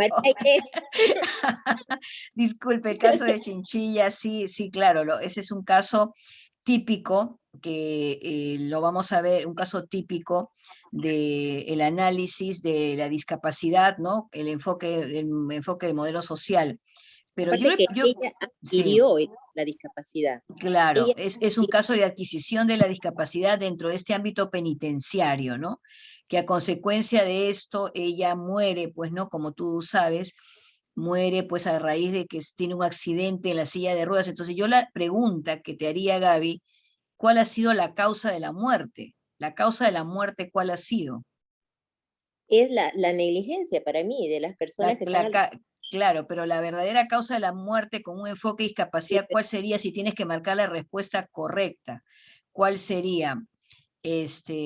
Un A, barreras, B, no, por supuesto medidas. Que las barreras y los principios, o sea, hay barreras porque definitivamente no se le agenció a esta persona los medios para que ella se pueda desplazar. Ya, entonces, a ver, yo te hago la pregunta, a ver, marque usted la respuesta correcta. ¿Cuál es la verdadera causa de la muerte de Chinchilla? A, las barreras existentes, B, faltas de medidas de accesibilidad, C, falta de ajustes razonables, todas las anteriores. ¿Cuál Todas marcarías las tú? anteriores. Todas No, las la anteriores. respuesta correcta, según la Corte, perdón, eran los ajustes razonables, ¿no? Eran los Pero ajustes también, razonables, claro, porque de acuerdo, lo que pasa que el centro penitenciario ha debido tener medidas de accesibilidad, todo centro penitenciario debe Tiene ser ten- construido con un diseño universal en todo el mundo. Quiere decir que para todas las personas, incluidas principalmente las personas con discapacidad. Eso es una falta grave de parte del Estado, en este caso del Estado. Si el Estado no tiene medidas de accesibilidad, es una falta grave. Pero para los pero casos de las personas con discapacidad, hay necesidad, en el caso de los ajustes razonables, cuando tiene que cubrirse necesidades específicas, ¿no? O sea, la verdadera pero causa de la muerte fue la discriminación contra la señora sí, Chinchilla porque no se le otorgaron los ajustes razonables. Sí, claro, la garantía de no discriminación en el motivo de claro. discapacidad. Claro, entonces esa fue la verdadera causa de la muerte, ¿no? Que cuando yo les puse eso en el examen me decían, no, porque que estaban las escaleras, que se cayó, No, que fue negligencia. No, la respuesta jurídica es con enfoque de discapacidad es otra, ¿no? O ya. sea, en que no, el Estado no cumplió con otorgarle en ese momento las medidas de accesibilidad o en el caso de ella ajustes razonables, ¿no? Pero la pregunta iba un poquito más profunda, ¿no? ¿Por qué el caso de María da Peña? La cosa era que en nuestro país realmente estamos valorando cuando la mujer, por la violencia basada en género, en una modalidad de relación de pareja, obtiene una discapacidad, caso típico, la depresión severa. ¿Estamos valorando eso? Porque ¿qué le interesa realmente al Estado? La ley dice sancionar, prevenir, Venir. erradicar, sancionar la violencia contra la mujer y los integrantes del grupo familiar, pero ya estamos en otros países están en una tercera etapa, así como la tercera ola del COVID, ya en Brasil están en una tercera etapa. Entonces, usted, bueno, Gaby, ¿qué piensas tú? ¿Tú crees que en el Perú tenemos esa valoración? Bueno, todavía estamos en camino y en procesos ¿Qué para tener... hacemos con las personas que tienen discapacidad? Lo que pasa que en el punto de Por el tema de la violencia. yo puedo dar en el punto de análisis es el aspecto que todo genera y que empieza, siempre hay un origen, la sociedad. Ahora, nosotros como, claro, o sea, tenemos que cambiar de chip, tanto los operadores de justicia, tanto todos los que estamos inmersos en la protección para generar la protección de esta persona que necesita protección, porque ya es doblemente vulnerable. Entonces, si hacemos el análisis, ¿qué es lo que pasa con esta capacitación? Nos está cambiando el chip, nos está cambiando la manera de poder ver a las personas con discapacidad y hacer mejor la aplicación de la ley. Porque si nosotros no cambiamos nuestra manera, nuestra perspectiva de ver la condición de esta persona, la sensibilidad al ver esta situación, nada cambia. Porque vamos a ver una carpeta más, vamos a ver un número más. Sí, eso es la verdad. Me disculpan un ratito, a ver, ya un ratito, que voy a cortar acá. Muy bien. Es una cosa de emergencia, preocupe. Ya, muy bien. Muy bien, gracias. Entonces, este tema necesitaría una modificación legislativa o es suficiente con lo que tenemos en la legislación nacional. ¿Qué piensa Sara? Que sí se debe modificar.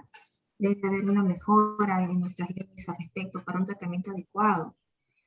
Y además de eso, algo que se invisibiliza es no solo la debida atención a las personas con discapacidad, sino que no se considera que el operador jurídico deba tener una atención en cuanto a su salud mental para atender de mejor modo a estas personas, porque también somos seres humanos y al ver este tipo de situaciones de manera reiterada y a veces con casos impactantes, uno se termina afectando.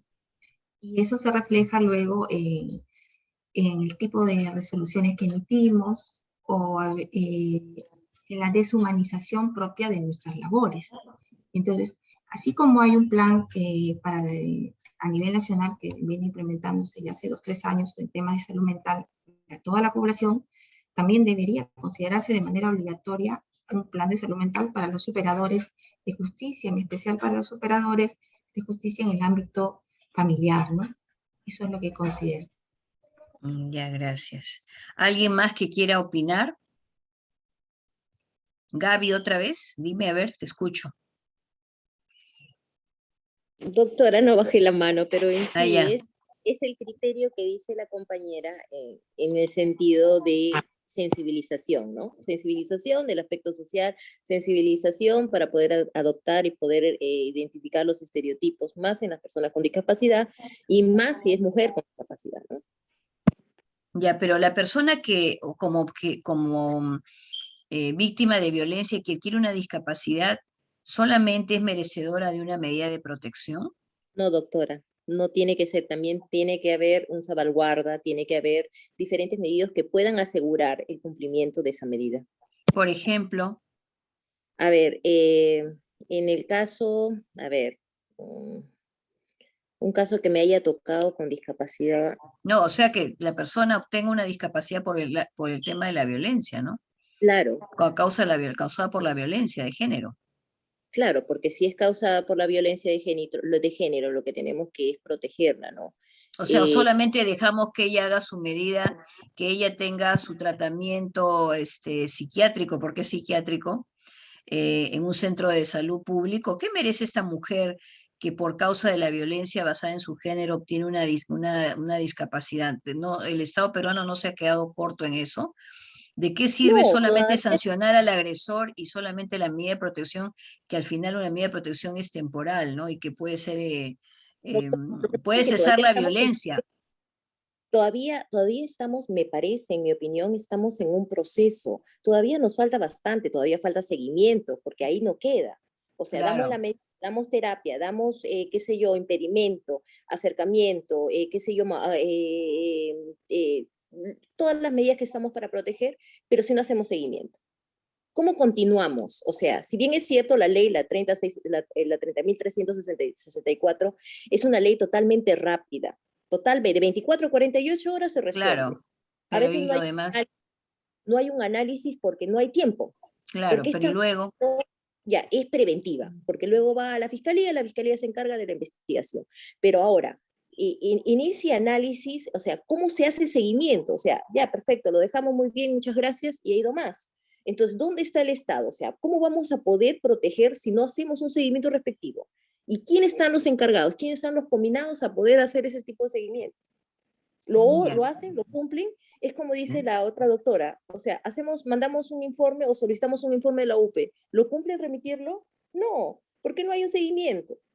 Entonces, todavía estamos en proceso, todavía deberíamos implementar, claro, otros mecanismos. Seguimiento, que eso es bastante importante, porque no los dejamos al aire, le damos un papel, muchísimas gracias, ahí están tus medidas.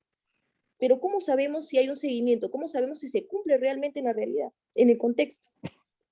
Claro, muchas gracias. Soy la Nélida, gracias. Soy la Nélida y Sara, gracias. Doctora, muy buenas noches. Muy buenas noches. Tengo el gusto de volver a estar en una cátedra suya. A ver, doctora, respecto a su pregunta, concretamente tenemos un vacío resarcimiento, indemnización. Resarcimiento, claro, pues una indemnización a favor de la agraviada. Hay un vacío, definitivamente. Una indemnización, en realidad, ¿no?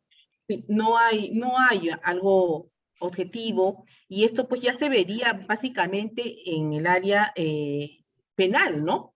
Cuando ya hay una condena, cuando ya se establece una pena y todo ello, no solamente pues nos debemos ceñir al ámbito punitivo, sino ya el juez a cargo, porque obviamente, como bien dijo mi colega anterior, el área familia es una etapa rápida de prevención. Exacto. Nada más. Es en la etapa penal donde debemos... Ahí es. Exactamente, en la etapa penal. Ahí es. Ajá. Exacto. Y ahí pues tenemos el gran vacío. La condena, que continúen las medidas, y ¿por qué no poder establecer que, por ejemplo, la presunta agraviada o la agraviada, perdón, ya determinado así la figura, pase en un centro especializado, otorgarle una atención más profesional dada en un centro especializado, por ejemplo? Y que en todo caso también podría ser en algún centro de la especialidad con costo del del agresor. Exacto, a eso quería llegar, a eso Claro, quería con costo del llegar. agresor para que él lo pueda pagar, que él lo pague. ¿No? Es parte de. Ahora, si per se, usted sabe muy bien que las políticas públicas en sí no tienen a buen recaudo lo que es la salud mental, lo vemos en los seguros, lo vemos en todo, Así muchas es. veces lo vemos como segundo plano. Entonces somos nosotros como juzgadores, sobre todo en la etapa correspondiente, en ver, no solamente es la naturaleza de la ley, no solamente es una naturaleza sanción, es ¿cómo prevengo? ¿Cómo evito? ¿Cómo repongo al Estado que corresponde a la agraviada de ver todo lo que ha sufrido? ¿Cómo?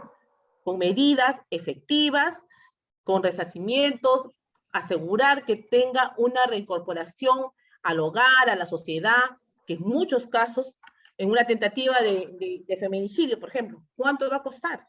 No es de la noche a la mañana, es un tratamiento a larga edad. Ese es mi aporte, doctora. Claro, muchas gracias. En Brasil, por ejemplo, ya están enfocados en el tema indemnizatorio, en el proyecto de vida de la víctima, ¿no? Nélida y Sara, y luego no sé, alguien más que quería intervenir. Nélida, te escucho. Sí, buenas noches, doctora.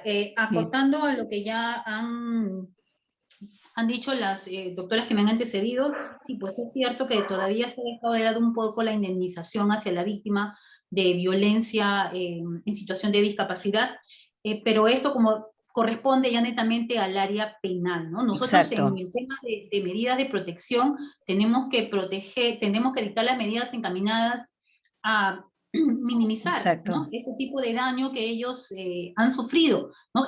Teniendo en cuenta el enfoque de discapacidad. Si bien es cierto, la ley 3036-4 subsume el enfoque de discapacidad dentro del de interseccionalidad, porque no hablamos directamente de un enfoque de discapacidad, muy ¿no? bien, Sino muy bien, muy buen punto.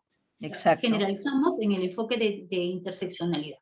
Entonces, ahí tendría que haber una mejora en ese sentido. Ahora, con respecto a lo que dijo, hacerle seguimiento, brindarle la atención que corresponde a la víctima, eso está contemplado ya en la ley, ¿no? Ya está contemplado. Estado tiene la claro, obligación de brindarle la atención integral a la víctima, ¿no? En todo aspecto, y cubrir netamente esas necesidades. En cuanto al seguimiento, para que estas medidas no caigan pues en un saco roto, también contamos con herramientas como que están previstas en la ley. Esto es, dispone que el personal del equipo multidisciplinario de la sede judicial tiene que hacer seguimiento, ¿no? En situaciones en las que las víctimas están en situación de discapacidad, ¿no? A la mujer embarazada, a los niños, niñas, adolescentes, al anciano, ¿no? A la persona con discapacidad. Entonces estamos en la potestad de dictar medidas para que no solamente sea la Policía Nacional quien ejecute y haga seguimiento de las medidas de protección, sino también pues debemos hacer uso del equipo multidisciplinario que tiene que hacerle seguimiento y entablar comunicación, contacto con la víctima de manera mensual, como lo disponga el juez, en atención a la situación y el contexto, para que informe al juez. Entonces es una manera en la que nosotros tomamos conocimiento y podemos hacer un seguimiento real de este caso, si es que efectivamente las medidas se están cumpliendo. Ahora, no solamente contamos con la ayuda pues, del equipo multidisciplinario, también el CEM. La ley también dice que inclusive los centros de salud mental, ¿no? Los centros hospitalarios también pueden colaborar en esa tarea. Entonces, es tener en cuenta todo este tipo de cosas porque contamos con herramientas. Claro, nos falta mejorar, ¿no? Pero también contamos con herramientas de las que podemos hacer uso para proteger más a la víctima de violencia, que es en una situación de vulnerabilidad como la incapacidad, ¿no? Cualquiera sea su modalidad. Claro. alguien más, creo que era ese. Gracias, Nélida. Creo que estaba Sara. ¿Cómo se valora la discapacidad en el proceso penal, ¿no? En el ámbito penal de violencia contra la mujer? Cuando ésta obtiene una discapacidad, ¿cómo se valora? Sí, doctora, coincido con mis colegas respecto de que el tema indemnizatorio debería contemplarse y también ahí debería sensibilizarse al juez penal, porque muchas veces en temas indemnizatorios vemos las diferencias numéricas en cuanto a una indemnización que dictamina un juez penal y un juez civil, ¿no? Son diferencias Totalmente. Uf, abismales, ¿no? abismales, sí. Entonces, debería uniformizarse ahí criterios, porque no solo es daño moral, inclusive puede haber lucro cesante, definitivamente, ¿no? Y proyecto de vida, cosas que se deben de cuantificar y plasmar en cifras reales y conscientes, ¿no? A fin de que no se constituya en una nueva agresión contra la víctima, ¿no? Porque darle una cifra simbólica no es Exacto. sensible de modo alguno, ¿no? Gracias. Sí, yo he conocido mujeres con depresión severa por la violencia. Karina, ¿tú estás de acuerdo? ¿Qué opinas? ¿Quieres participar, Karina? Y Lucrecia luego. Sí, doctora, yo quería comentar rapidito, hacer un comentario pequeñito respecto al tema de la indemnización. Hace poco estábamos haciendo un curso en el que me llamó la atención una sentencia del Tribunal de Canarias, y es el caso de que en España, por ejemplo, las mujeres que han sido víctimas de violencia de género pueden obtener una pensión, ahí la denominan de viudedad, Sí, sí, conozco eso. a pesar del divorcio. Entonces, definitivamente eso evidencia que en nuestro país todavía no hay esa sensibilidad o ese enfoque de género, ¿no? Para poder determinar medidas más allá de una sanción penal, porque evidentemente cuando hay un delito, hay una responsabilidad, ahí entra el tema de la reparación civil, de ser el Pero caso. ¿se ve con enfoque de discapacidad en el ámbito penal? O sea, se analiza el caso con enfoque de discapacidad, porque siempre nos preocupamos en el tema de sanción, ¿no? Al agresor, pero ¿en qué medida nos preocupamos de la víctima, Karina? Sí, doctora, la verdad yo creo que muchos jueces en materia penal, este tiempo me toca estar en materia penal y estamos en camino a poder no solamente internalizar este enfoque de género y el de discapacidad, pero de verdad es un tema bastante complicado porque a veces implica luchar contra una propia formación personal, ¿no? Es difícil. En materia penal, el tema a veces para un juez penalista es muy Claro. simple, ¿no? Cometió el delito, impongo la pena, el sistema de tercios y Así es, y ahí nomás queda. Sí, Pero el entonces, problema yo es creo el aplicar el enfoque de género, bueno, el enfoque de género ya lo están aplicando, ¿no? Ya en esto no hay tanto problema, pero el enfoque de discapacidad es un enfoque que todavía no se ha logrado en el ámbito penal, ¿no? Sí, así es, doctora, sí. Porque de si verdad, si por consecuencia de una lesión te quedas con discapacidad, o sea, no existe un enfoque de discapacidad para proteger a la persona con discapacidad, eso es un gran vacío. Lucrecia, te escucho. Sí, doctora, quería hacer una acotación al respecto. Bueno, una de las falencias que tiene normalmente el tema penal es que la víctima normalmente va sin acompañamiento legal ya al proceso penal. Exacto. Y esa es una falencia terrible, porque al no tener acompañamiento, evidentemente, no va a poder ejercer, digamos, Sus derechos. sus derechos, uno, y dos. Doctora, normalmente yo he también tenido experiencia en el ámbito penal, nunca se ve que la víctima presenta un certificado médico de las secuelas que le pueden haber quedado de la violencia inicial, porque evidentemente, ya sea la violencia psicológica o sea física, en muchos casos quedan secuelas de estos hechos, ¿no? Y como no cuenta con el acompañamiento legal adecuado, entonces no se presenta un certificado donde haga ella valer, digamos, las secuelas que puede ser víctima y que puede dar origen a una reparación civil, teniendo en cuenta, como en cualquier otro tema de lesiones, ¿no? Las secuelas y, digamos, el tiempo de rehabilitación o las necesidades que requiere esta persona para poder reintegrarse nuevamente, ¿no? Entonces, pienso que se debe partir de que la víctima debe tener un acompañamiento permanente para que pueda ejercer todos sus derechos íntegramente.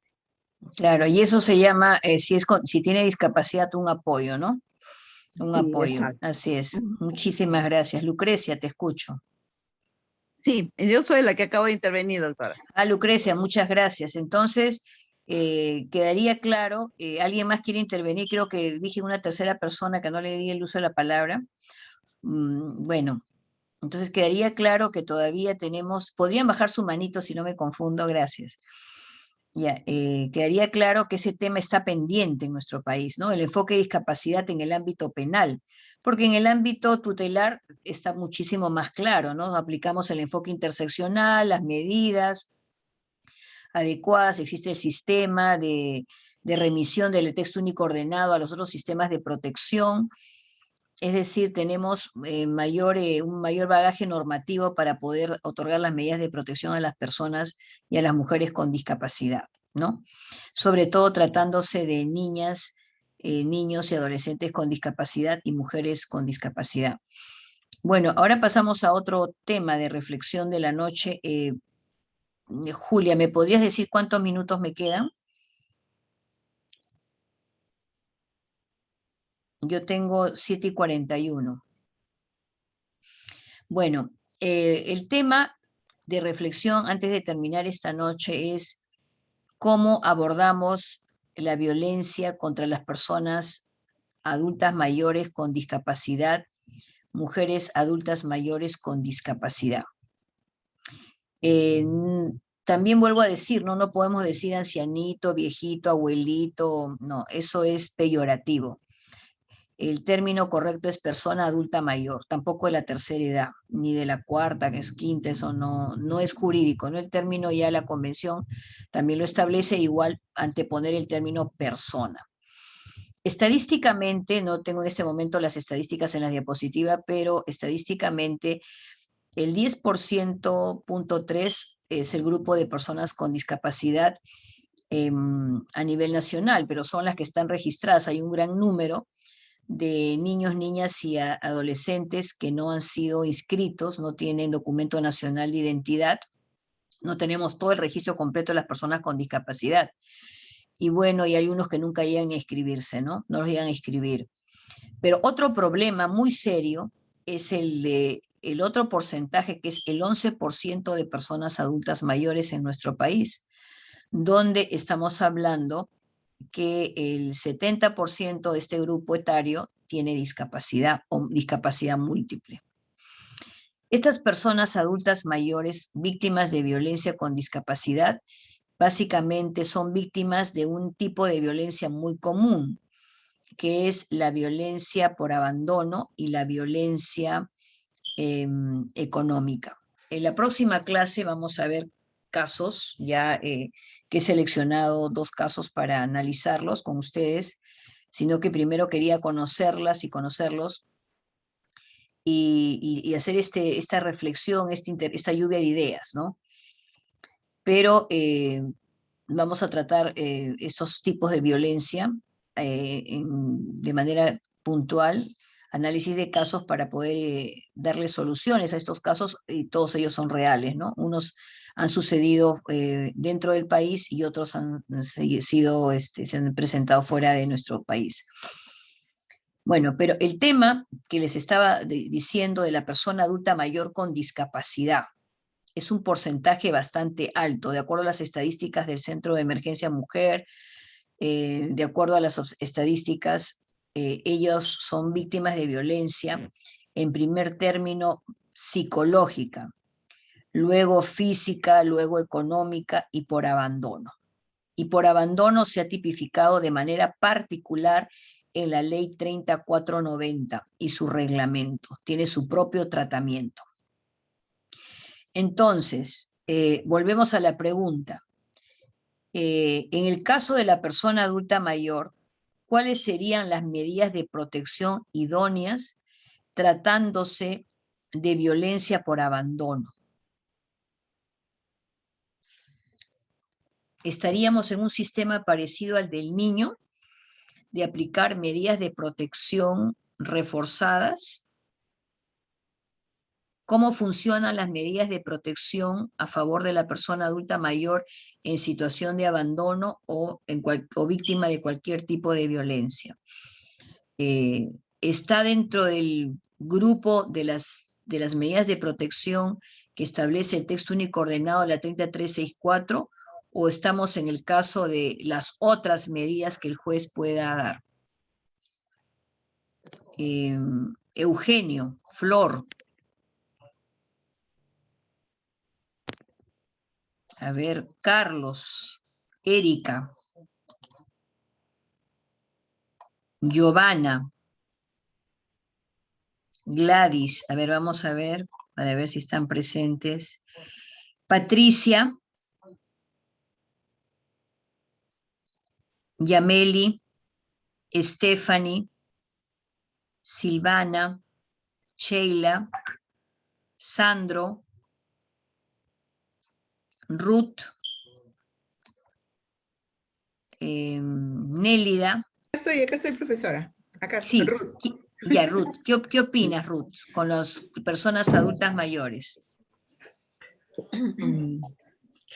¿Qué medidas le podríamos aplicar en situación de violencia por abandono? Porque es un tipo de violencia establecido en la 3490 que no está en el texto único ordenado, que es la 3364. A ver, tuve un caso, doctora, que de repente, porque usted sabe que cada caso es particular, y luego de tu intervención interviene Nélida, gracias, ya, para no olvidar. Ya. Tuve un caso de una señora con discapacidad física, usaba silla de rueda, la señora tendría unos 78 años, vive en el primer piso de su casa con su esposo, pero el señor ya tenía problemas de Alzheimer. Sus hijos eran 2 policías, y uno de los hermanos denuncia al otro porque decía que él atendía a la mamá en el día y que el otro no la atendía en la noche. El que denuncia vivía en el segundo piso, y el enunciado en el tercer piso. Pero el enunciado se había ido de la casa y le había cedido el tercer piso a su hijo, con su pareja. Entonces, lo que yo advertía, que tuve una audiencia con todos, lo que yo advertía en la señora era que ellos eran lo único que tenían, porque la señora no tenía hijas, eran 2 hijos. Y cuando yo le pregunté si ella se sentía maltratada o ella consideraba que sus hijos debían portarse diferente, no la sentía a gusto para contestarme. En conclusión, lo que me decía que ellos no le hacían nada. Pero yo entendía, doctora, que era porque eran las únicas personas que la atendían y la señora en realidad estaba en situación de recibir apoyo, pues, ¿no? De otras personas, ¿no? Ella no se podía valer por sí misma. Entonces, lo que yo dispuse en ese caso, doctora, fue así. Que de ahí en adelante ellos se tenían que ocupar, nosotros, yo ordené que se hicieran visitas, en principio por 6 meses, y dispuse que a partir de la fecha, ellos iban a atender a la mamá una semana, uno en la mañana, una semana, otro en la noche, y que se iban a turnar, porque el mayor parece ser que había tomado el horario más conveniente para él, que era el día, había puesto efectivamente una persona para que atienda a sus papás, pero la noche también era otra cosa. Usted sabe que los adultos mayores hacen necesidades de noche, hay que tomar las pastillas, no sé, tantas cosas que puede pasar la noche. Al final de cuentas, creo que me ayudó mucho que ambos fueran autoridades y obviamente pues se les indicaba la trascendencia de las medidas, ¿no? Se dictó eso y se le indicó que en el caso de que uno de los dos incumpliera, se iba a ordenar el retiro del que incumplía, porque ya que ellos no se iban a hacer cargo de los gastos o de las necesidades del padre en el periodo que le tocaba, iban a tener que retirarse de domicilio, y el otro que sí se hiciera cargo, se iba a hacer cargo de alquilar ese piso para que los padres tuvieran lo suficiente para sus necesidades. Se ha hecho eso, doctora, todo el tiempo hasta que la señora falleció por causas naturales. Y resultó la medida. Pero eso es como le digo, es un caso particular, ¿no? Es un poco complicado. A veces se ha pedido a discapacidad, ¿no? Esta institución que tiene que ver con la discapacidad, no me acuerdo en estos momentos su nombre. CONADIS. A CONADIS, así es, a CONADIS se le ha pedido que ellos informen si conocen, no que nos indiquen, ¿no? Porque, por ejemplo, las casas refugio, a menos en el caso que yo he tenido, no me han informado de dónde van las personas. En realidad, bueno, a lo que a uno le interesa es que las personas estén bien, ¿no? Exacto. Y nos informen que estén bien, ¿no? En realidad no, para mí no es importante saber dónde están porque dicen de que no nos brindan la dirección por cuestión de seguridad, me parece perfecto, ¿no? Cuando menos personas sepan dónde están las personas, mejor. Así que eso sí me ha resultado en los casos que he pedido casa refugios para víctimas de violencia, mujeres con hijos, ¿no? Pero con los señores, la verdad que les soy sincera, no he tenido oportunidad, pero me pregunto, no sé qué haría. Creo que solamente tendría que dirigirme a CONADIS para ver si ellos o tienen conocimiento o ellos cuentan con albergues para personas de la tercera edad para que puedan ser acogidas, ¿no? En realidad, ¿Cuál es su nombre? ¿Su nombre? Ruth González. Ruth, hay una Sí. cosa muy importante que tú has hecho. La Convención sobre el Derecho de las Personas con Discapacidad y sobre todo la Convención sobre los Derechos de las Personas Adultas Mayores nos dicen que lo primero que hay que buscar para la persona adulta mayor es su reintegración en el ámbito familiar y obligar a los hijos a que cumplan con sus obligaciones. Así es. La última ratio es la institucionalización. O sea, tú has hecho lo correcto, porque ellos están en la obligación de cumplir como hijos ¿no? Cubriendo las necesidades básicas y específicas de su madre con discapacidad. Entonces, lo que dice la ley, la última ratio es la institucionalización, porque el adulto mayor tiene que estar en familia igual que el niño. Así es. O sea, tiene un sistema bien parecido. Tiene un sistema de donde funciona la DIPAM, así como la UPE existe para los niños, niñas y adolescentes, existe la DIPAM para las personas adultas mayores con discapacidad. CONADIS no tiene esas prerrogativas. No se ha trabajado en CONADIS ese ámbito tutelar. La DIPAM sí lo tiene. La DIPAM, al igual que la UPE, puede otorgar medidas de protección social y medidas de protección de urgencia. Y trabaja un sistema muy parecido que la UPE, pero la gran diferencia está que la persona adulta mayor que puede manifestar su voluntad, porque ustedes saben que hay dos tipos de personas con discapacidad desde el punto de vista jurídico, ¿no? La que puede manifestar su voluntad y la que no puede manifestar su voluntad. La que puede manifestar su voluntad puede decirle al juez, sabes, esa medida de protección que tú me has dado de irme a un albergue, yo no la quiero, porque de acuerdo a la nueva ley, para la persona con discapacidad tiene que prestar su consentimiento informado para ingresar a un centro de atención residencial, por mucho en situación de abandono que se encuentre. O sea, lo correcto es que la persona adulta mayor con discapacidad viva en un entorno familiar. Es lo correcto. Así es. Muy bien, Nélida. Sí, doctora, acotando a lo que usted ha manifestado, efectivamente, en el caso de la persona adulta mayor hay que brindarle una doble protección, porque hoy en día lo que se ve comúnmente es la conducta negligente de los hijos hacia los padres, ¿no?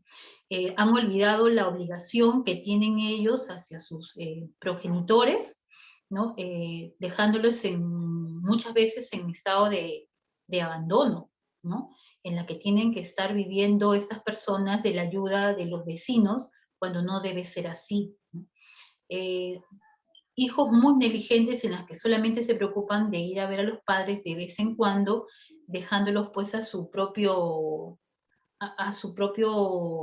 sin tener en cuenta la situación en la que se encuentran, ¿no? Entonces esto es lo que se viene viendo mucho en estos casos, dictándose las medidas de protección, sensibilizando también a los presuntos agresores en la obligación que tiene, porque es una obligación legal, está establecido Exacto. en la ley, los derechos que tiene la persona adulta mayor. Exacto. Y las obligaciones que tiene el familiar directo, ¿no? Porque hablamos de familia directa, ahí involucra a la cónyuge, hijos, ¿no? Nietos, la familia, el núcleo familiar directo de la persona adulta mayor.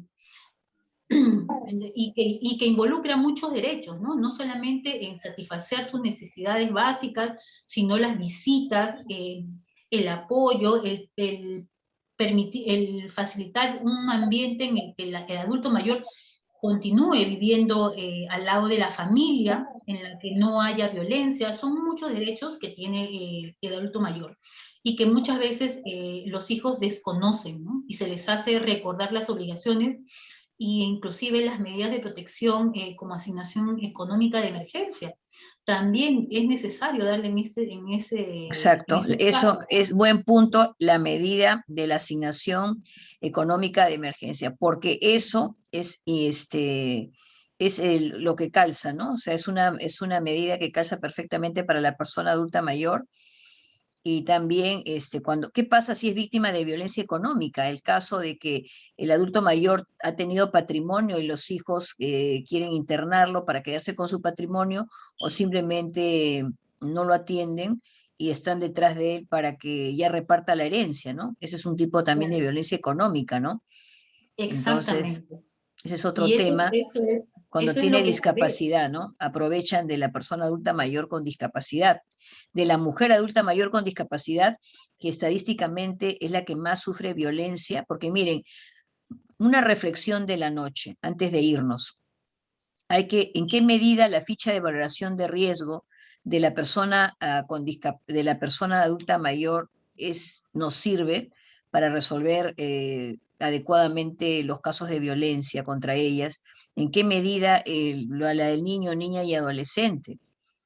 Y reflexionar esta noche, ¿no? Si nosotros nos ponemos a analizar en la vida de una mujer, imagínense ustedes la niña con discapacidad, la mujer joven, que luego llega a ser mujer joven con discapacidad, luego persona adulta mayor con discapacidad.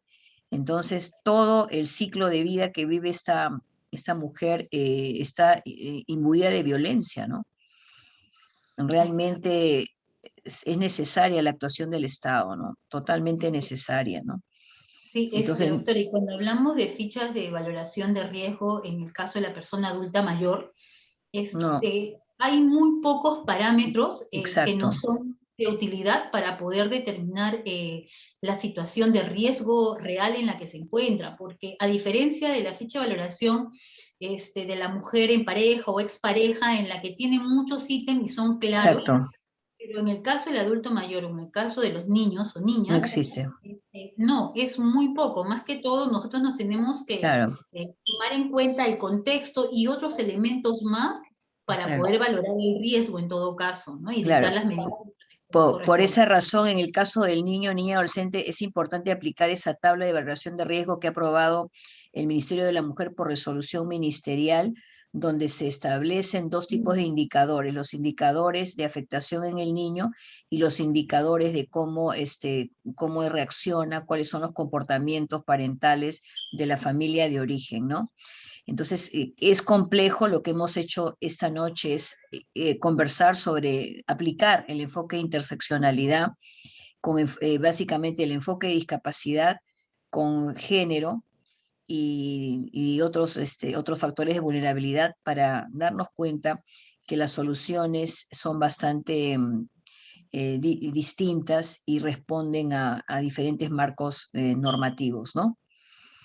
Y hay cosas por hacer, todavía hay cosas pendientes. Es un derecho en construcción, en realidad, este derecho ¿no? El derecho de las personas en condición de vulnerabilidad, en particular las personas con discapacidad. Bueno, siendo un minuto para las 8, que tengan ustedes muy buenas noches, y la próxima vamos a ver casos para analizar y poner en práctica todas estas, el marco teórico.